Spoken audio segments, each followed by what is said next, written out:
ಹಾವು ಹಿಡ್ಕೊ ಬಂದಮೇಲೆ ಹಾವಿಗೆ ತಕ್ಕಂಗೆ ಕತೆ ಬರಬೇಕಾಗತ್ತೆ. ನನ್ನ ತಂದು ಋತಿಕ್ ರೋಷನ್ ಥರ ತೋರ್ಸೋಕ್ಕಾಗತ್ತಾ? ಯಾವಾಗ ಬುದ್ಧಿ ಕಲಿತೆ ನೀನು, ಯಾವಾಗ ಸೀರಿಯಸ್ನೆಸ್ ಬರುತ್ತೆ ಅಂದಾಗ ಬುದ್ಧ ಆಗಿದ್ದೆ, ಬುದ್ಧಂಗೆ ಬುದ್ಧಿ ಬಂದಮೇಲೆ ನಾನು ಈಗ ಬುದ್ಧಿ ಬಂದಿರೋ ಬುದ್ಧ ಅಂತ ಹೇಳ್ತಾ ಇರ್ತೀನಿ. ನೀನು ಬ್ಯಾಡ್ ಹ್ಯಾಬಿಟ್ಸ್ ಬೇಕಾದ್ರೂ ಕಲ್ತ್ಬಿಡೋ ಮಗನೇ, ನಿಮ್ಮ ಬ್ಯಾಡ್ ಹ್ಯಾಬಿಟ್ಸ್ ಮಾತ್ರ ಕಲಿಬೇಡ ಅಂತ. ನೀನು ಇವಾಗ ಎಷ್ಟು ಚೆನ್ನಾಗಿ ಮಾಡ್ತಿರ್ತೀವಿ ಅಷ್ಟು ಚೆನ್ನಾಗಿ ಕಾಣಿಸ್ತೀಯ ಅಂತ ಒಂದು ಭಯ ಅನ್ನೋದು ಹೋಗ್ಸಿದವ್ರೆ ಮ್ಯಾಮ್. ರಿಲೀಸ್ ಆಗ್ತಿರೋದು ಫಸ್ಟ್ ಮೇ ಬಿ ನಂದು I am hoping for it, but I am very happy. ಮೊದಲನೇದಾಗಿ ನಿಮ್ಮೆಲ್ಲರಿಗೂ ಕೂಡ ವರಮಹಾಲಕ್ಷ್ಮಿ ಹಬ್ಬದ ಶುಭಾಶಯಗಳು. Thank you. ಹಾಗೆ ಬುಲೆಟಿನ್ ಎಕ್ಸ್ಪ್ರೆಸ್ ಒಂದು ವಾಹಿನಿ, ಈ ಒಂದು ವಾಹಿನಿ ಮುಖಾಂತರ ನಿಮ್ಮ ಒಂದು ಸಿನಿಮಾ ಏನಿದೆ ಓಂ ಶಿವಂ, ಈ ಒಂದು ಸಿನಿಮಾದ ಬಗ್ಗೆ ಸಾಕಷ್ಟು ಮಾಹಿತಿಯನ್ನು ನಮ್ಮ ವೀಕ್ಷಕರಿಗೆ ತಿಳಿಸ್ಕೊಡ್ತಾ ಇದ್ದೀರಾ. ಅಂದಹಾಗೆ ಮೊದಲನೇ ಪ್ರಶ್ನೆ ನಾನು ಕೇಳೋದಾದರೆ, ನೀವು ಈ ಒಂದು ಓಂ ಸಿನಿಮಾದಲ್ಲಿ ನಾಯಕ ನಟನಾಗಿ ಅಭಿನಯವನ್ನು ಮಾಡ್ತಾ ಇದ್ದೀರಾ. ಹೇಗಿದೆ ನಿಮ್ಮ ಒಂದು ಅಭಿನಯದ ಪಾತ್ರದ ಒಂದು ವಿಶೇಷತೆ ಬಗ್ಗೆ ಹೇಳೋದಾದರೆ? ಈ ಸಿನಿಮಾದ ಪಾತ್ರ ಬಂದು ಒಂದು ಕಾಲೇಜ್ ಲೈಫಲ್ಲಿ ಒಂದು ಹುಡುಗಿನ ಲವ್ ಮಾಡ್ತೀನಿ. ಲವ್ ಮಾಡಾದ್ಮೇಲೆ ಆಲ್ಮೋಸ್ಟ್ ಚೆನ್ನಾಗೇ ನಡೀತಾ ಇರಬೇಕಾದ್ರೆ ಮಧ್ಯ ಹೀರೋಯಿನ್ ಏನು ಸಿನಿಮಾಕೊಂಡು ಕತೆ ಹೇಳ್ತಾ ಇದ್ದೆ, ಯಾಕೋ ಹೇಳ್ಬಿಡು ಫುಲ್. ಅದೇ ಸ್ಕ್ರಿಪ್ಟ್ ಕೊಡಿ ಅವ್ರಿಗೆ ಓದಲಿ. ಪಾತ್ರದ ವಿಶೇಷತೆ ಅಂದರೆ ಮಾಮೂಲಿ ನೀವು ಹೇಗಿರ್ತೀರಾ, ಇದ್ರಲ್ಲಿ ರಗಡ್ ಆಗಿರ್ತೀರಾ, ಸ್ಮೂತ್ ಇರ್ತೀರಾ ಅಷ್ಟೇ ಮಾತ್ರ ಹೇಳಿ? ಅದು ಇರಲಿ, ಇಟ್ಕೊಳ್ಳಿ, ಮಜಾ ಇರುತ್ತೆ. ನೀವು ಹಾಕಿ ನೋಡಿ ಆಮೇಲೆ. ಓಕೆ, ಈ ಒಂದು ಪಾತ್ರದಲ್ಲಿ ನಾಯಕ ನಟನಾಗಿ ಅಭಿನಯಿಸ್ತಾ ಇದ್ದೀರಾ. ಈ ಒಂದು ಸಿನಿಮಾದಲ್ಲಿ ನೀವು ತುಂಬಾ ರಗಡಾಗಿ ಕಾಣಿಸ್ಕೊಳ್ತೀರಾ ಅಥವಾ ಸೈಲೆಂಟ್ ಹುಡುಗನಾಗಿ ಕಾಣಿಸ್ಕೊಳ್ತೀರಾ? 2-3 ಥರ ಕಾಣಿಸ್ಕೊತೀನಿ ಸಿನಿಮಾಲಿ. ಒಂದು ಫುಲ್ ಸೈಲೆಂಟಾಗಿ ಕಾಣಿಸ್ತೀನಿ, ಇನ್ನೊಂದು ಫುಲ್ ರಗಡಾಗಿ ಕಾಣಿಸ್ತೀನಿ. 4 ಆ್ಯಕ್ಷನ್ಸ್ ಇರೋದ್ರಿಂದ ಸ್ವಲ್ಪ ರಗಡೆಗೆ ಕ್ಯಾರಿ ಮಾಡಿ. ಇನ್ನು ಸರ್, ನಿಮ್ಮ ಬಗ್ಗೆ ಹೇಳೋದಾದ್ರೆ 2012ರಲ್ಲಿ ಅಲೆಮಾರಿ ಚಿತ್ರಕ್ಕೆ ಬಣ್ಣವನ್ನು ಹಚ್ತೀರಾ, ನಂತರ ದುನಿಯಾ ಸೂರ್ಯವ್ರ ಜೊತೆ ಕೆಲಸವನ್ನು ನಿರ್ವಹಿಸ್ತೀರಾ. ಅದೇ ಹ್ಯಾಟ್ರಿಕ್ ಹೀರೋ ಶಿವರಾಜ್ ಕುಮಾರ್ ಅವರ ಟಗರು ಸಿನಿಮಾದಲ್ಲಿ ಕಾಕ್ರೋಚ್ ಅನ್ನೋ ಹೆಸರು ತುಂಬಾ ಹೆಗ್ಗಳಿಕೆಯನ್ನು ತಂದುಕೊಡುತ್ತೆ. ಈ ಒಂದು ಸಿನಿಮಾದಲ್ಲಿ ಅಭಿನಯ ಮಾಡುವಾಗ ಹಳೆ ಸಿನಿಮಾಕ್ಕೂ ಈ ಸಿನಿಮಾಕ್ಕೂ ಹೋಲಿಕೆ ಮಾಡಿಕೊಂಡ್ರೆ ಹೇಗೆ ಅನ್ಸುತ್ತೆ? ಇಲ್ಲ ಮೇಡಮ್, ಆ ಸಿನಿಮಾಗಳೇ ಬೇರೆ, ಈ ಸಿನಿಮಾನೇ ಬೇರೆ. ನಾನು ಯಾವುದಕ್ಕೂ ಹೋಲಿಕೆನೇ ಮಾಡಲ್ಲ. ಈಗ ನಮ್ಗೆ 4 ಮಕ್ಕಳಿದ್ರೆ 4 ಮಕ್ಕಳನ್ನ ಹೋಲಿಕೆ ಮಾಡಬಾರ್ದು. ಮೊದಲನೇವನೇ ಬೇರೆ, 2ನೇವನೇ ಬೇರೆ, 3ನೇವನೇ ಬೇರೆ, 4ನೇ ಬೇರೆ. ಹಂಗೆ ಯಾವುದಕ್ಕೂ ಹೋಲಿಕೆ ಮಾಡಲ್ಲ. ಆ ಸಿನಿಮಾ ಕೆಲಸ ಮಾಡಿದ್ದೀನಿ, ಈ ಸಿನಿಮಾ ಕೆಲಸ ಮಾಡಿದ್ದೀನಿ. ರಿಲೀಸ್ ಆದಮೇಲೆ ಜನ ನೋಡಿ ಹೇಳಬೇಕು ಹೆಂಗೆ ಮಾಡಿದ್ದೀನಿ ಅನ್ನೋದು. ಕೆಲವೊಂದು ಸಾರಿ ಹೇಳೋದಾದ್ರೆ ವೀಕ್ಷಕರಿಗೆ ಎಲ್ಲಾದ್ರಲ್ಲೂ ವಿಲನ್ ಆಗಿ ಥರ ಕಾಣಿಸ್ಕೊಳ್ತಾರಲ್ಲ, ಅವ್ರ ಕೂದಲು ಇವತ್ತು ವಿಲನ್ಗೆ ಸೆಟ್ ಆಗಿದೆಯಾ ಅನ್ನೋ ಒಂದು ಪ್ರಶ್ನೆ ಕೂಡ ಬರುತ್ತೆ. ಈವನ್ ನನಗೂ ಕೂಡ ಇದ್ರ ಬಗ್ಗೆ ಹೇಳೋದಾದ್ರೆ ಮೇಡಮ್, ಅದೇನಾಗುತ್ತೆ, ಈಗ ನೀವು ಹಾವು ಹಿಡ್ಕೊ ಬಂದಮೇಲೆ ಹಾವಿಗೆ ತಕ್ಕಂಗೆ ಕತೆ ಬರಬೇಕಾಗತ್ತೆ. ನನ್ನ ತಂದು ಋತಿಕ್ ರೋಷನ್ ಥರ ತೋರ್ಸೋಕ್ಕಾಗತ್ತಾ? ನಾನು ಹೆಂಗಿದ್ದೀನಿ, ನನ್ನ ಮುಖ ಹೇಗಿದೆ, ನನ್ನ ಬಾಡಿ ಲ್ಯಾಂಗ್ವೇಜ್ ಹೆಂಗಿದೆ ಅಂಥ ಪಾತ್ರನೇ ಕೊಡೋಕ್ಕಾಗೋದು. ಈಗ ನನ್ನ ಪೊಲೀಸ್ ಆಫೀಸರ್ ಮಾಡೋಕ್ಕಾಗತ್ತಾ? ಆಗಲ್ಲ. ಸೊ ಈ ಪಾತ್ರಗಳಿಗೆ ನಾನು ಕರೆಕ್ಟಾಗಿದ್ದೀನಿ, ಆ ಥರದ ಪಾತ್ರ ಕೊಡ್ತಿದ್ದಾರೆ. ನಾನು ಡೈರೆಕ್ಟರ್ ಏನು ಹೇಳಿದ್ರು ಆ ಕೆಲಸ ನೀಟಾಗಿ ಅಚ್ಚುಕಟ್ಟಾಗಿ ಮಾಡ್ತಾಯಿದ್ದೀನಿ. ಮುಂದಿನ ಒಂದು ಕಾಲದಲ್ಲಿ ಈ ಒಂದು ವಿಲನ್ ರೋಲ್ ಬಿಟ್ಟು ಹೀರೋ ಆಗಿ ಕಾಣಿಸ್ಕೋಬೇಕು ಅಥವಾ ಮತ್ತೊಂದು ಕ್ಯಾರೆಕ್ಟರ್ ಆಗಿ ಕಾಣಿಸ್ಕೊಳ್ಬೇಕು ಅನ್ನೋದೇನಾದರೂ ಆಕಾಂಕ್ಷೆ ಇದೆಯಾ? ಅದೇ ಈಗ ಸಿನಿಮಾ ಲ್ಯಾಂಡಲ್ಲಿ ಬೆಳಗ್ಗೆ ನಾಷ್ಟಕ್ಕೆ ಚಿತ್ರಾನ್ನ ಕೊಡ್ತಾವ್ರೆ, ಬಿರಿಯಾನಿ ಕೊಡ್ತೀನಿ ಅಂದರೆ ಯಾಕೆ ಬೇಡ ಅಂತೀನಿ. ಅಲ್ವಾ? ಒಟ್ನಲ್ಲಿ ಬಿರಿಯಾನಿ ತಿನ್ನಕ್ಕೆ ರೆಡಿ ಇದೆ 100%. ನೀವು ತಿನ್ನಲ್ವಾ? ಈಗ ನೀವು ಆ್ಯಂಕರ್ ಆಗಿದ್ದೀರಾ, ನಿಮ್ಮ ಚಾನಲ್ CEO ಮಾಡ್ತೀನಿ ಅಂದರೆ ಆಗಲ್ಲ ಅಂತೀರಾ? ಬೇಡ ಬಿಡಿ ಸರ್, ಅಷ್ಟು ಇದಾಗ ಇಲ್ಲ, ನಾನು ಆಗ್ತೀನಿ ಅಂತೀನಿ. ನಂಗೆ ಆಸೆ ಇದೆ. ಯಾರೋ ದೊಡ್ಡವ್ರು ಹೇಳಿದ್ದಾರೆ, ಪೇಪರ್ ಕೊಟ್ಟಾಗ ಸೈಕಲ್ ಯಾಕೆ ಬರೀತಾ, ಏರೋಪ್ಲೇನೇ ಬರೀ ಅಂತ. ನಾನು ಏರೋಪ್ಲೇನೇ ಬರೀತೀನಿ. ನಿಮ್ಮ ಒಂದು ಮಾತನ್ನ ಎಲ್ಲರೂ ಅಳವಡಿಸ್ಕೊಂಡ್ರೆ ಕೂತಿದ್ದ ಜಾಗದಲ್ಲಿ ಸ್ವರ್ಗವನ್ನು ಅಲ್ವಾ? ಪೇಪರು ಪೆನ್ ಕೊಟ್ಟಾಗ ನೀವು ಸೈಕಲ್ ಯಾಕೆ ಬರೀಬೇಕು, ಏರೋಪ್ಲೇನೇ ಬರೆಯೋಣ. ರೋಡಲ್ಲಿ ಹೋಗ್ತಿರ್ತೀವಿ, ಒಂದು 10 ರೂಪಾಯಿ ಬಿದ್ದಿರುತ್ತೆ, ಒಂದು 100 ರೂಪಾಯಿ ಬಿದ್ದಿರುತ್ತೆ. ಯಾವ್ದು ಎತ್ಕೋತೀವಿ ಅಂದರೆ ಕೆಲವರು 100 ಅಂದರೆ ತಪ್ಪು ಅನ್ಕೋತಾನೆ, 10 ಅಂತಾರೆ, ಕೆಲವರು 100 ಅಂತಾರೆ. ನಾನು 110 ಎತ್ಕೊತೀನಿ.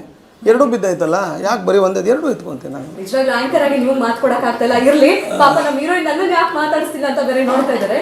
ಫೈನ್, ಈ ಒಂದು ಚಿತ್ರದಲ್ಲಿ ನೀವು ಅಂಜಲಿ ಅನ್ನೋ ಪಾತ್ರವನ್ನು ನಿರ್ವಹಿಸ್ತಾ ಇದ್ದೀರಾ. ಈ ಅಂಜಲಿ ಅನ್ನೋ ಕ್ಯಾರೆಕ್ಟರ್ ಯಾವ ರೀತಿ, ಸೈಲೆಂಟಾ ಅಥವಾ ತುಂಬಾ ಬಜಾರಿನಾ, ಇನ್ನೋಸೆಂಟಾ? ಸ್ವಲ್ಪ ಸೈಲೆಂಟ್ ಕ್ಯಾರೆಕ್ಟರ್, ಒಂದು ಯೂಶುವಲ್ ಕಾಲೇಜ್ ಹುಡುಗಿ ಕ್ಯಾರೆಕ್ಟರ್. ಆ್ಯಂಡ್ ಅದಾಗಿದ್ಮೇಲೆ ಒಂದು ಲವ್ ಸ್ಟೋರಿ ಸ್ಟಾರ್ಟ್ ಆಗಿ ನೆಕ್ಸ್ಟ್ ಹೇಗೆ ಹೋಗುತ್ತೆ ಅನ್ನೋದು ನನ್ನ ಕ್ಯಾರೆಕ್ಟರ್ ಬರುತ್ತೆ. ಓಕೆ, ಅಂದರೆ ಸೈಲೆಂಟ್ ಕ್ಯಾರೆಕ್ಟರ್ ಅಂತ ಹೇಳ್ತಾ ಇದ್ದೀರಾ. ನಿಜವಾದ ಜೀವನದಲ್ಲೂ ಸೈಲೆಂಟ್ ಆಗಿರೋ? ಸ್ವಲ್ಪ ಇಂಟ್ರೋವರ್ಟ್ ನಾನು. ಸರ್, ಏನು ಹೇಳ್ತೀರಾ ಇದ್ರ ಬಗ್ಗೆ? ನಮಗೆ ಹೀರೋಯಿನ್ದು ಸಂಬಂಧನೇ ಇಲ್ಲ ಮೇಡಮ್, ಅದು ನೀವು ಹೀರೋನ್ ಕೇಳಬೇಕು. ನಮಗೆ ಬೇಕಾದ್ರೆ ಹೀರೋ ಹತ್ರ ಹೆಂಗೆ ಒದೆ ತಿಂದ್ರಿ ಹೀರೋ ಏನು ಅಂತ ಕೇಳಿದ್ರೆ ಹೇಳ್ತೀನಿ. ನಮಗೆ ಸ್ಕ್ರೀನ್ ಸ್ಪೇಸ್ ಇದೆ, ಬಟ್ ಏನಂತ ಹೇಳಿದ್ರೆ is a very wonderful actor, professional actor. ಜಾಸ್ತಿ ಮಾತುಕತೆ ಏನಿಲ್ಲ, ಅಂದರೆ ಲೂಸ್ ಟಾಕ್ಸ್ಗಳು ಏನಿಲ್ಲ. ಬರ್ತಾರೆ. ಬಟ್ ಅವರಿಂದ ನಾವು ಕಲಿಯಂತ ತುಂಬ ನೋಡಿದ್ದೀವಿ. ಕ್ಲೈಮ್ಯಾಕ್ಸ್ ಸೀನ್ಸ್ಗಳಲ್ಲಿ ನಾನು ಅವ್ರ ಜೊತೆ ಆ್ಯಕ್ಟ್ ಮಾಡಿರೋದು ಇಟ್ಸ್ ಗುಡ್.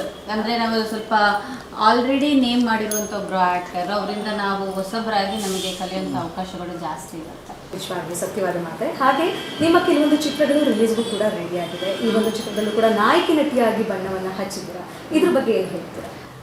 ಅಂದರೆ ಆಲ್ಮೋಸ್ಟ್ ಒಂದು 4-5 ಮೂವೀಸ್ ಕಂಪ್ಲೀಟ್ ಮಾಡಿದ್ದೀನಿ. ಬಟ್ ರಿಲೀಸಿಗೆ ಮೇ ಬಿ ಈಗ ಸದ್ಯಕ್ಕೆ ಈ ವರ್ಷದಲ್ಲಿ ಒಂದು 2-3 ಇದೆ. ಅದ್ರಲ್ಲಿ may be Om Shivam first ಆಗುತ್ತೆ.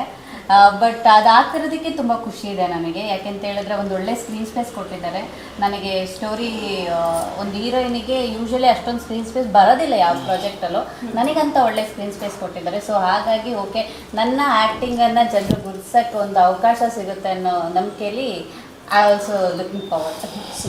ಸರ್, ಈಗ ಡೈರೆಕ್ಟರ್ ಬಗ್ಗೆ ಹೇಳೋದಾದರೆ, ಇವಾಗ ಹೇಗಿದ್ರು ನೀವು ಮಾಡ್ತಾ ಇರೋ ಸಿನಿಮಾದಲ್ಲಿ ಎಷ್ಟೋ ಜನ ಹೊಸಬ್ರು ಬಂದಿದ್ದಾರೆ, ಹೊಸ ಮುಖಗಳು, ಅವ್ರ ಜೊತೆ ಹೊಂದಾಣಿಕೆ ಆಗಿರ್ಬೋದು, ನಟನೆ ಆಗಿರ್ಬೋದು. ಡೈರೆಕ್ಟರ್ ಬಗ್ಗೆ ಹೇಳೋದಾದರೆ ಮೇನಾಗಿ ಏನು ಹೇಳ್ತೀರಾ? ಮ್ಯಾಮ್, ನನಗೆ ಸಿನಿಮಾ ಮಾಡ್ತೀನಿ ಅಂತಲೇ ನಂಗೆ ಗೊತ್ತಿಲ್ಲ. ಓಕೆ. ಸಿನಿಮಾ ಮಾಡಾದ್ಮೇಲೆ ಸ್ಟಾರ್ಟ್ ಮಾಡಿದಾಗ ಆಲ್ಮೋಸ್ಟ್ 1 ಇಯರ್ ಡೈರೆಕ್ಟ್ ನನ್ನ ಜೊತೆನೇ ಇದ್ದರು. ಟ್ರೈನಿಂಗ್ ಅದು ಇದು ಏನೇನಿದೆ A to Z ಅವರೆಲ್ಲ ಡ್ಯಾನ್ಸ್ ಕ್ಲಾಸ್, ಕೊರಿಯೋಗ್ರಫಿ ಅಥವಾ ಫೈಟಿಂಗ್ ಇರ್ಬೋದು, A to Z ಏನೇ ಇಲ್ಲ, ಆ್ಯಕ್ಷನ್ ಬೇಸ್ಡ್ ಏನೇ ಇರಲಿ ಎಲ್ಲ ಅವರೇ ನನಗೆ ಸ್ಟಾರ್ಟಿಂಗಿಂದ ಎಂಡ್ವರೆಗೂ ಇದ್ದಿದ್ದು. ಆಮೇಲೆ ಆರ್ಟಿಸ್ಟ್ ಅಷ್ಟೇ ಅವರೇ ಫಸ್ಟ್ ಕರ್ಕೊಂಡೋಗಿ ಅವ್ರ ಮುಖಾಂತರ ನನಗೆಲ್ಲ ಆರ್ಟಿಸ್ಟನ್ನು ಪರಿಚಯ ಆಗಿದ್ದು. ಆ್ಯಂಡ್ ಅವ್ರನ್ನ ನಿಂತ್ಕೊಂಡು ನನ್ನ ಸಿನಿಮಾದ ಏನೇ ಫಸ್ಟ್ ಬಂದರೂ ಅವರೆಲ್ಲ ನಿಂತ್ಕೊಂಡು ಎಲ್ಲ ಮುಂದೆ ನಿಂತ್ಕೊಂಡು ನೀಟಾಗಿ ಮಾಡಿ ಸಿನಿಮಾ ಅದ್ಭುತವಾಗಿ ಕೊಟ್ಟಿದ್ದಾರೆ. ಮತ್ತೊಂದು ವಿಷಯವನ್ನು ಕೇಳೋದಾದರೆ, ಈಗ ಹೇಗಿದ್ರು ಕಾಕ್ರೋಚ್ ಸುದೀಪ್ ಸರ್ ಈಗಾಗಲೇ ಸಿನಿಮಾಗಳನ್ನ ಮಾಡಿದ್ದಾರೆ, ಒಳ್ಳೆ ಹೆಸರನ್ನು ಗಳಿಸಿದ್ದಾರೆ. ಅವರ ಜೊತೆ ನೀವು ಮಾಡುವಂಥ ಫೈಟಿಂಗ್ಸ್ ಆಗಿರ್ಬೋದು, ಕೆಲವೊಂದು ಸಂಭಾಷಣೆಗಳಾಗಿರ್ಬೋದು, ಹೇಗೆ ಅನಿಸ್ತಿತ್ತು ಅವ್ರ ಎದುರುಗಡೆ ನಿಂತಾಗ? ಫಸ್ಟ್ ಒಂದು 2-3 ಸರಿ ಸ್ವಲ್ಪ ಭಯ ಆಯಿತು. ಬಾಚಿನ ಇಲ್ಲಿ ಅಂತ ಹೆಗಲ ಮೇಲೆ ಕರ್ಕೊಂಡೋದ್ರು, ಕಾಫಿ ಕೊಡೋ ಮೇಲೆ ಹೇಳಿದ್ರು, ಅಪ್ಪ ಯಾವುದಕ್ಕೆ ಇದು ಆ್ಯಕ್ಟಿಂಗ್ ನೀನು ಇವಾಗ ಎಷ್ಟು ಚೆನ್ನಾಗಿ ಮಾಡ್ತಿರ್ತೀಯ, ಅಷ್ಟು ಚೆನ್ನಾಗಿ ಕಾಣಿಸ್ತೀಯ ಅಂತ ಒಂದು ಭಯ ಅನ್ನೋದು ಹೋಗ್ಸಿದ್ದು ಅವರೇ ಮ್ಯಾಮ್. ಅವ್ರು ಹೋಗಿಸಿ ಆಮೇಲೆ ಕರ್ಕೊಬಂದು, ಯಾಕೆಂದರೆ ಶಾರ್ಟ್ ಇಟ್ಟಾದಮೇಲೆ ನನಗೆ ಏನು ಮಾಡಿ ನಂಗೆ ಒಂಥರ ಭಯ ಇರುತ್ತಲ್ಲ ಮ್ಯಾಮ್, ದೊಡ್ಡ ಆರ್ಟಿಸ್ಟ್ ಅನ್ನೋದು. ನನಗೆ ಸ್ಪೇಸ್ ಕೊಟ್ಟರು, ನೀನು ಇದೇ ಥರ ಮಾಡಬೇಕು. ಆಮೇಲೆ ನಾನು ತಪ್ಪು ಮಾಡ್ತಾಯಿದ್ರು ಮಾನಿಟ್ರಲ್ಲಿ ಅದು ಅವರೇ ಹೇಳ್ತಾರೆ, ಚೆನ್ನಾಗಿ ಸ್ವಲ್ಪ ಹಿಂಗೆ ಬರಬೇಕು, ಇದು ಸ್ವಲ್ಪ ನೋಡ್ಕೊ, ಕರೆಕ್ಟ್ ಮಾಡ್ಕೊ ಅಂತ ಅವರೇ ಹೇಳ್ತಾಯಿದ್ರು. ಆಮೇಲೆ ಸಿನಿಮಾ ಆಗಿ ನಂದು ಆಲ್ಮೋಸ್ಟ್ 6 ಮಂತ್ಸ್ ತಿರ್ಗಿ ವಾಪಸ್ ದುಬೈಗೆ ಹೋಗಿದ್ದೆ ಎಜುಕೇಷನ್ ಮಾಡುತ್ತಾ. ಆಮೇಲೆ ಅಲ್ಲಿಂದ ಯಾವಾಗ ಫೋನ್ ಮಾಡಲಿ ಅಣ್ಣ ಅಂದರೆ ಇವತ್ತೂ ಅಷ್ಟೇ ಮ್ಯಾಮ್. ಸಿನಿಮಾಲಿ ಹೆಂಗಿದ್ವು ಅದೊಂದು ಫ್ಯಾಮಿಲಿ ಥರ ಇನ್ನೂ ಕಂಟಿನ್ಯೂ ಮಾಡ್ಕೊಂಡು ಆರಾಮಾಗಿ ಇಬ್ಬರು ಎಲ್ಲರೂ ಸೆಟಲ್ ಆರ್ಟಿಸ್ಟ್ ಎಲ್ಲ ಚೆನ್ನಾಗಿದ್ವಿ. ಇವಾಗ ಅಷ್ಟೇ ಫೋನ್ ಮಾಡಿದ್ರೆ ಅಣ್ಣ ಹಿಂಗೆ ಅಂದರೆ ಸರಿ ಆಯ್ತು ಚೆನ್ನಾಗಿ ಬರ್ತೀನಿ ಅಂತ ಹಿಂಗೆ ಮಾತಾಡೋದು. ಸೂಪರ್ ಸರ್, ಎಷ್ಟು ಒಳ್ಳೆ ಮಾತನ್ನ ಹೇಳ್ತಿದ್ದಾರೆ ನಿಮ್ಮ ಬಗ್ಗೆ. ಆದರೆ ಒಂದು ಮಾತನ್ನ ಒಳ್ಳೆಯವರಾಗಿದ್ದಕ್ಕೆ ಒಳ್ಳೆ ಮಾತು. ಆದರೆ ಮತ್ತೊಂದು ವಿಚಾರವನ್ನ ಕೇಳಬೇಕು. ಈ ಒಂದು ಸ್ಕ್ರೀನ್ ಮೇಲೆ ಕಾಣಿಸ್ಕೊಳ್ಳುವಂತ ನೀವು ರಗಡಾಗಿ ನಿಜ ಜೀವನದಲ್ಲಿ ಹೇಗೆ ಕಾಕ್ರೋಚ್ ಸುದ್ದಿ ಅವರು? ಇಲ್ಲ ಮೇಡಮ್, ತುಂಬ ನಾರ್ಮಲ್ಲು. ನಿಜ ಜೀವನದಲ್ಲಿ ಹಂಗೆಲ್ಲ ಇದ್ರೆ ಬಿಡ್ತಾರೆ ಮೇಡಮ್, ಕರ್ಕೊಂಡೋಗಿ ಬಿಡ್ತಾರೆ. ತುಂಬ ನಾರ್ಮಲ್. ಸಿನಿಮಾಗೋಸ್ಕರ ಆ ಸಿನಿಮಾಲಿ ಆ ಪಾತ್ರಗಳಿಗೋಸ್ಕರ ಅವ್ರು ಹೆಂಗೆ ಅದನ್ನು ಪೋರ್ಟ್ರೇಟ್ ಮಾಡಿರ್ತಾರೋ ಅದಕ್ಕೆ ತಕ್ಕಂಗೆ ಕೆಲಸ ಮಾಡ್ತೀನಿ. ಅದು ಬಿಟ್ಟರೆ ನಾರ್ಮಲ್, ತುಂಬ ನಾರ್ಮಲ್, ಮಾಮೂಲಿ. ಇನ್ನು ಅಂಜಲಿ ಅವರೇ, ನೀವು ಈ ಒಂದು ಪಾತ್ರ ತಕ್ಕಂಗೆ ತುಂಬ ಕ್ಯೂಟ್ ಆಗಿದ್ದೀರಾ, ಬ್ಯೂಟಿಫುಲ್ ಆಗಿದ್ದೀರಾ. ಈ ಒಂದು ಬ್ಯೂಟಿಫುಲ್ ಮುಖದಲ್ಲಿ ಆ ಒಂದು ಬಾಯಲ್ಲಿ ಒಂದು ಸಣ್ಣ ಡೈಲಾಗ್ ಹೇಳ್ಬೋದಾ? ಡೈಲಾಗ್ ಪ್ರಿಪ್ರೇಷನ್ ಮಾಡ್ಕೊಳ್ಳಿಲ್ಲ, ಇಟ್ಸ್ ಲೈಕ್ ಸಡನ್ ಆಗಿ ಅದನ್ನು. ಬಟ್ ಏನಂತ ಹೇಳಿದ್ರೆ ಇದರಲ್ಲಿ ನನ್ನ ಕ್ಯಾರೆಕ್ಟರ್ ಹೇಗಿದೆ ಅನ್ನೋದೊಂದು ಸ್ವಲ್ಪ ಹೇಳ್ಬೋದು, ಹೇಗೆ ಆಗಿದೆ ಅಂತೇಳಿ. ಬೇಕಾದರೆ ನನಗೆ ಆ್ಯಕ್ಚುಲಿ ಡೈರೆಕ್ಷನ್ ನಮ್ಮ ಡೈರೆಕ್ಟರ್ ಅರ್ಜುನ್ ಸರ್ ಕೊಟ್ಟಿರುವಂಥ ಕ್ಯಾರೆಕ್ಟ್ರಲ್ಲಿ ನನಗೆ ಎಮೋಷ್ನಲಿ ನನ್ನ ಎಮೋಷನ್ಸ್ನ ತೋರಿಸುವಂಥ ಒಂದೆರಡು ಸೀನ್ಸ್ಗಳಿದೆ. ಅದಾಗಿದ್ಮೇಲೆ ಕಿಡ್ನ್ಯಾಪ್ ಸೀನ್ಸ್ಗಳಿದೆ. ನಮ್ಮಿಬ್ಬರಿಗೆ ಆ್ಯಕ್ಚುಲಿ ಬರೀ ಕಾಲಲ್ಲೆಲ್ಲ ಓಡಿಸ್ಬಿಟ್ಟಿದ್ದಾರೆ ತುಂಬ, ಆದರೆ ಕಿಲೋಮೀಟರ್ ಗಟ್ಟಲೆ ಓಡಿಸಿದ್ದಾರೆ. It's not like 3 days continuous ಆಗಿ ಓಡಿಸಿದ್ದಾರೆ, ಅದು ಬರೀ ಕಾಲಲ್ಲಿ. ಎಷ್ಟು ಟೆಕ್ನಿಕಲಿ ಇದು ಮಾಡ್ತಾರೆ ಅಂದರೆ ನನಗೆ ಮರ ಹತ್ಸಿ, ನನಗೆ ಆಮೇಲೆ ಅದಾಗಿದ್ಮೇಲೆ ಏನಂತಾರೆ ಗೋಡೆಗಳನ್ನೆಲ್ಲ ಹತ್ಸಿದ್ದಾರೆ. ಯೂಶ್ವಲಿ ಹೀರೋಯಿನ್ಸ್ಗಳಿಗೆ ಇದೆಲ್ಲ ಹೊಸದು. ನಾನು ಯಾವುದು ಬೇರೆ ಕಂಪ್ಲೀಟ್ ಮಾಡಿದ್ದೀನಿ ಪ್ರಾಜೆಕ್ಟ್ಸ್ಗಳು ಮಾಡಿಲ್ಲ ಅಂತಲ್ಲ, ಅದರಲ್ಲಿ ಯಾವುದು ಈ ಥರ ಇಲ್ಲ. ನನಗಿದು ಫಸ್ಟ್ ಎಕ್ಸ್ಪೀರಿಯನ್ಸ್. ಬಟ್ ಏನಂತ ಹೇಳಿದ್ರೆ ಎಷ್ಟು ಕ್ಲೀನಾಗಿ ಡೀಟೇಲಿಂಗ್ ಹೇಳ್ತಾರೆ ಅಂತ ಹೇಳಿದ್ರೆ, ಇಲ್ಲ ಮರ ಹತ್ಬೇಕಾದ್ರೆ ನೀನೇನು ಸ್ಲಿಪ್ಪರ್ ಹಾಕೊಂಡಿರಲ್ಲ, ಅಫ್ಕೋರ್ಸ್ ನೀನು ಬರೀ ಮರ ಹತ್ತಿ ಸ್ಲಿಪ್ಪರ್ ಹಾಕೊಂಡು ಹತ್ತಕ್ಕಾಗಲ್ಲ, ನೀನು ಬರೀ ಕಾಲಲ್ಲೇ ಹತ್ಬೇಕು. ಅಫ್ಕೋರ್ಸ್ ಹತ್ಕೊಂಡಿದ್ಯಾ, ಅದಾಗಿದ್ಮೇಲೆ ಓಡಬೇಕಾಗಿರೋ ಕಂಟಿನ್ಯೂಟೀಸ್ ಏನಿದೆಯಲ್ಲ, ನೀನು ಸ್ಲಿಪ್ಪರ್ ಹಾಕೊಂಡು ಓಡ್ತೀಯಾ? ಇಲ್ಲ ತಾನೇ, ನೀನು ಬರೀ ಕಾಲಲ್ಲೇ ಓಡಬೇಕು. ಈ ಡೀಟೇಲಿಂಗು ಸಮ್ಟೈಮ್ಸ್ ಆ್ಯಕ್ಟರ್ ಆಗಿ ನಾವು ಕೂಡ ಮರಿತೀವಿ, ಬಿಗಿನರ್ಸ್ ನಾವು ಕೂಡ ಮರಿತೀವಿ. ಸೊ ಅದನ್ನೆಲ್ಲ ನಮಗೆ ಹೇಳ್ಕೊಟ್ಟಿದ್ದು ಅವರು, ಆ್ಯಕ್ಚುಲಿ ಗುರುನೇ ಅಂತ ಅನ್ಬೋದು. ಆ್ಯಂಡ್ ನೆಕ್ಸ್ಟು ಸರ್ ವಿಷಯಕ್ಕೆ ಬಂದಾಗ ಒಂದು ಕ್ಲೈಮ್ಯಾಕ್ಸ್ ಸೀನಲ್ಲಿ ಸರ್ ಡೆಡಿಕೇಶನ್ ನಾವು ನೋಡಿದ್ದೀವಿ, ನಾವಿಬ್ರು ಕಣ್ಣಾರೆ ನೋಡಿದ್ದೀವಿ. ಡೈರೆಕ್ಟರ್ ಸರ್ ಮಳೆ ಸೀನು, ತಣ್ಣೀರು, ಅಕ್ಕಪಕ್ಕ ಕಾಡು ಗೀಡು ಎಲ್ಲ ಮಾಡಿದ್ದಾರೆ ಆಯ್ತಾ. ಅವರಿಂದ ಕಲಿಯೋದು ತುಂಬ ಇದೆ ನಮಗೆ. ಸರ್ ರೆಡಿ ಅಂತ ಹೇಳಿದ ತಕ್ಷಣ ಬಂದ್ಬಿಟ್ಟು ಶಾರ್ಟಿಗೆ ನಿಂತ್ಕೊಬಿಡೋರು. ಆ್ಯಂಡ್ ಇವರು ಕೂಡ ಹೊಸಬ್ರು, ಇವ್ರಿಗೆ ಹೇಳ್ಕೊಡಕ್ ಬೇಕಾದ್ರೂ ಕೂಡ ಅವರು ಅಫೆಂಡ್ ಆಗಿ ಹೇಳ್ಕೊಡಲ್ಲ. ಬಾ ಚಿನ್ನ, ಒಂದು ಫ್ರೆಂಡ್ಶಿಪ್ ಅನ್ನೋದು ಎನ್ವೈರ್ಮೆಂಟ್ ಮಾಡಿದಾಗ ತಾನೇ ಒಬ್ಬರಿಗೆ ಕಲಿಬೇಕು ಅಂತ. ಇವ್ರಿಗೂ ಅಫೆಂಡ್ ಆಗಲಿಲ್ಲ, ಬಟ್ ಈ took care of it very well. ಯಾಕಂತ ಹೇಳಿದ್ರೆ ಇವ್ರಿಗೆ ಏನಂತ ಹೇಳಿದ್ರೆ ಓಕೆ ಇವರು ಬೆಳೆಯುವಾಗ ನಮ್ಮ ಜೊತೆ ನಮ್ಮ ಅಕ್ಕಪಕ್ಕ ಅವ್ರನ್ನೂ ಬೆಳಿಬೇಕು ಅನ್ನೋ ಮೈಂಡ್ ಇದೆ. ಸೊ ಇವೆಲ್ಲ ಏನಂತ ಹೇಳಿದ್ರೆ ನನಗೆ ಈ ಚಿತ್ರದಲ್ಲಿ ಮಾಡೋಕ್ಕೆ ತುಂಬ ಖುಷಿ ಕೊಟ್ಟಿರೋಂಥ ವಿಚಾರಗಳು. ನಮ್ಮ ಪ್ರೊಡ್ಯೂಸರ್ ಆಗಲಿ, ನಮ್ಮ ಡೈರೆಕ್ಟರ್ ಆಗಲಿ, ನಮ್ಮ DOP ಆಗಲಿ, ನಮ್ಮಿಂದ ಎಷ್ಟು ಸಾಧ್ಯ ಆಗುತ್ತೆ ಅದನ್ನ ತೆಗೆಯೋದಕ್ಕೆ ತುಂಬ ಪ್ರಯತ್ನ ಪಟ್ಟಿದ್ದಾರೆ. ನಮ್ಮದೊಂದು ಪ್ಯಾಟರ್ನ್ ಇದೆ, ಆ್ಯಕ್ಟಿಂಗ್ ಅಂತ ಬಂದಾಗ ಎಲ್ಲರದ್ದು ಒಂದೊಂದು ಪ್ಯಾಟರ್ನ್ ಇದೆ. ನೀನು ಇದು ಬೇಡ, ಇದು ಮಾಡು ಅಂತ ಅವಕಾಶ ಕೊಡಬೇಕಲ್ವಾ, ಅದನ್ನೆಲ್ಲ ಕೊಟ್ಟಿದ್ದಾರೆ. ಸೊ ಹಾಗಾಗಿ ಇದು ರಿಲೀಸ್ ಆಗ್ತಿರೋದು ಫಸ್ಟ್ ಮೇ ಬಿ ನಂದು. I am hoping for it, but I am very happy. ಖಂಡಿತವಾಗ್ಲೂ ಈ ಹ್ಯಾಪಿ ಲೈಫ್ ನಮ್ಗೆ ಹೀಗೆ ಇರಲಿ. ಸರ್ ಮತ್ತೊಂದು ವಿಚಾರವನ್ನ ಕೇಳೋದಾದ್ರೆ, ಈ ಒಂದು ಸಿನಿಮಾ ಯಾವ ಲೊಕೇಶನ್ ಅಲ್ಲಿ ಶೂಟ್ ಮಾಡಿದ್ದೀರಾ? ಮಂಡ್ಯ, ಬೆಂಗಳೂರು, ಮದ್ದೂರು, ಫಾರೆಸ್ಟ್ಗಳು ಒಂದು ಸ್ವಲ್ಪ ಜಾಸ್ತಿ ಇದೆ. ಅದ್ಯಾವ ಸರ್ ಫಾರೆಸ್ಟ್ ಒಂದು ಇಲ್ಲಿ ಮಾಡಿದ್ವಲ್ಲ, ಅದೇ ನಮ್ಮದು ಕ್ಲೈಮ್ಯಾಕ್ಸ್ ತುರುವೇಕೆರೆ ಫಾರೆಸ್ಟು, ಮಂಡ್ಯ ಒಳಗಡೆ ಯಾವುದೋ ಒಂದು ಫಾರೆಸ್ಟು. ಆಲ್ಮೋಸ್ಟ್ ಕರ್ನಾಟಕದ ಲೊಕೇಶನ್ಗಳಲ್ಲಿ ಶೂಟ್ ಮಾಡಿದ್ದೀವಿ ನಾವು. ಓಕೆ ಸರ್, ಇವಾಗ ನೀವು ಮಾತಾಡೋದು ನೋಡಿದ್ರೆ ನಿಮ್ಮ ಬಾಯಲ್ಲಿ ಒಂದು ಡೈಲಾಗ್ ಅನ್ನು ಕೇಳಬೇಕು ಅನ್ಸುತ್ತೆ. ಯಾವ್ದಾದ್ರು ಇಲ್ಲ ಆಗಿದೆ ನಮ್ಮ ಸರ್ ಫಸ್ಟ್ ಹೇಳಿದ್ದಾರೆ, ಯಾವುದೂ ಸಿನಿಮಾ ಆಚೆ ಬೇಡ. ಸಿನಿಮಾ ಬೇಡ ಸರ್, ನಿಮ್ಮ ಓದಾಗ ಯಾವ್ದಾದ್ರು ಒಂದು ಹೇಳ್ಬೋದಲ್ಲ, ಅದು ನಿಮ್ಮ ಒಂದು ಸ್ಪೆಕ್ಸ್ ತೆಗೆದ್ಬಿಟ್ಟು ಎಕ್ಸ್ಪ್ರೆಷನ್ ಕೊಟ್ಟಿಡಿ, ಯಾಕಂದ್ರೆ ನಿಮ್ಮ ಕಣ್ಣು ಹೈಲೈಟ್ ಅಂತ ಹೇಳ್ಬೋದು. ಓನಾಗಿ ಏನು ಹೇಳಿ, ಓನಾಗಿ ನೋಡಿ ಟಗರು, ಸಲಗ, ಅಲ್ಲ ಅದೆಲ್ಲ ಸಿನಿಮಾ ಅಲೆಮಾರಿ. ಇಲ್ಲ ರೀಸೆಂಟಾಗಿ ಯಾವುದೋ ಒಂದ್ರಲ್ಲಿ ಹೇಳಿದೆ, ಅದು ನಂಗೆ ತುಂಬ ಇಷ್ಟ. ಬೇಕಾದ್ರೆ ಹೇಳ್ತೀನಿ, ಸಿನಿಮಾದ ಬೇಡ. ಅದೇ ಒಂದು ಯಾವುದ್ರಲ್ಲೂ ಹೇಳಿದೆ, ಅದು ನಂಗೆ ತುಂಬ ಇಷ್ಟ ಆ್ಯಕ್ಚುಲಿ. ನನಗೆ ನಾನು ಯಾರಿಗೂ ನನ್ನ ಹೆಂಡ್ತಿಗೆ ಅವಾಗ ಹೇಳ್ತಿರ್ತೀನಿ, ಯಾವಾಗ ಬುದ್ಧಿ ಕಲಿತೆ ನೀನು, ಯಾವಾಗ ಸೀರಿಯಸ್ನೆಸ್ ಬರುತ್ತೆ ನಿನಗೆ ಅಂದಾಗ, ಬುದ್ಧ ಆಗಿದ್ದೆ, ಬುದ್ಧಂಗೆ ಬುದ್ಧಿ ಬಂದಮೇಲೆ ನಾನು ಈಗ ಬುದ್ಧಿ ಬಂದಿರೋ ಬುದ್ಧ ಅಂತ ಹೇಳ್ತಾ ಇರ್ತೀನಿ.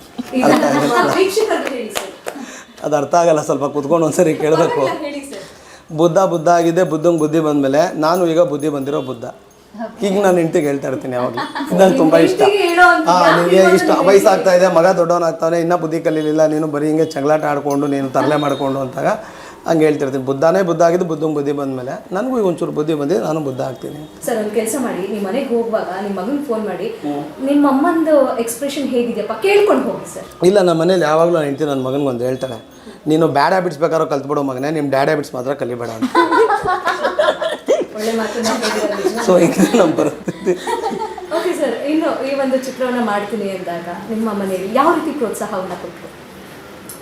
ಮ್ಯಾಮ್ ಅವ್ರು ಡೈರೆಕ್ಟ್ರಿಗೆ ಹೇಳಿದ್ರು, ಸರ್ ಅವ್ನು ಮಾಡ್ತೀನಿ ಅಂದರೆ ಮಾತ್ರ ಸಿನಿಮಾ ಮಾಡಿಸಿ, ಇಲ್ಲಾಂದರೆ ಮಾಡಿಸ್ಬೇಡಿ. ಅವ್ನು ಇಂಟ್ರೆಸ್ಟ್ ತೊಗೊಂಡು ಅವನೇನಾದರೂ ಇಂಟ್ರೆಸ್ಟ್ ತೊಗೊಂಡು ನನಗಿಷ್ಟ, ನಾನು ಮಾಡ್ತೀನಿ, 1 ಇಯರ್ ನೋಡಿದಿರಲ್ವ, ಅದೇನು ನೋಡಿ ಅದೇನಾದರೂ ಆದರೆ ಸಿನಿಮಾ ಮಾಡಿ, ಇಲ್ಲಾಂದರೆ ಬೇರೆಯವ್ರು ಇದ್ದಾರೆ ಸರಿ ಅದ್ರ ಹತ್ರ ಮಾಡೋಣ. ಯಾಕಂದರೆ ಅವ್ನು ಎದ್ದೋಳೋದು ಮಲಗೋದು ಅದೆಲ್ಲ ಅವ್ನಿಗೆ ಟೈಮಿಂಗ್ಸ್ ಎಲ್ಲ ಸರ್ ಒಂದು ನೋಡ್ಕೊಳ್ಳಿ ಸರ್ ನೀವು, ಆಮೇಲೆ ಸೆಟ್ಟಿಗೆ ಬಂದರೆ ನಾನು ಜವಾಬ್ದಾರಿ ಅಲ್ಲ ಅಂತ ಅವರು ಫಸ್ಟ್ ಹೇಳ್ಬಿಟ್ರು, ನೀಟಾಗಿ ಕ್ಲಿಯರ್ ಮಾಡಿಕೊಟ್ರು. ಓಕೆ ಫೈನ್, ಮತ್ತಷ್ಟು ಮಾತುಕತೆನ ಮುಂದುವರಿಸೋಣ, ಅದ್ರ ಮಧ್ಯೆ ಒಂದು ಚಿಕ್ಕ ಬ್ರೇಕ್ ಅನ್ನು ತೆಗೆದುಕೊಂಡು ಬರೋಣ.